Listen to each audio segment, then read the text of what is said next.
everyone, I'm Toastmaster of the day, fellow Toastmasters and guests. Now, imagine that you are interviewing to prepare to get a job, and you got asked, tell me about your significant other. So you can imagine like how hard it is to answer that, right? And right now we're standing here in front of many people in order to answer the question that somehow the other can understand. At least it has something left for them to impress them, for example. So it's kind of really hard thing to do, and in order to do that, we need some skill, right, to practice. So let's see how we can learn from our speakers today, what skill they provided. So first speaker is Miss An Thu. I really like the way that she came up to the stage and began right away with her story about on the whatever dating apps, right? And she think that's okay. She told her story about how she got dating and how she's still single at the same time.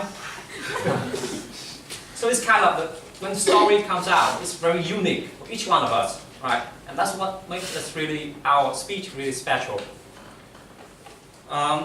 She ended her speech was kind of short. So it was kind of funny, but it's not really something for the audience left. So she could have done better if she followed the story and just to elaborate more the story, bring more details. I think would be better. But very cute smile, and just like when she smiled and like on the stage. Second speaker, Lang An.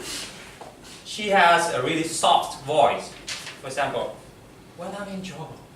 When I'm in trouble, just like hearing lullaby from your mother. And when with a soft voice, you can make people ease, feel just like ease and really pleasant to hear more from your speech. That's a good thing. Second thing you like about her is that she made eye contact. Like she made from here, and so engaging people from this side also. Just like everybody feel engaged in her speech. She could have done better if she could come closer, because her voice is quite soft. So if she could come closer to the stage, she would attract more people, because there is a huge distraction in the audience. Right. But overall, I really like her speech, although it's quite off to the topic, but she answered it quite nicely. Third speaker is Mr. Sang Le.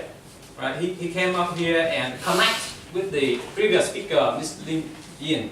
So a good way to connect to others, just like you being a part of something. So it's like audience can understand, link from previous speaker to his speech. If he could just like, instead of react to the question, he could describe more about his story with his boss.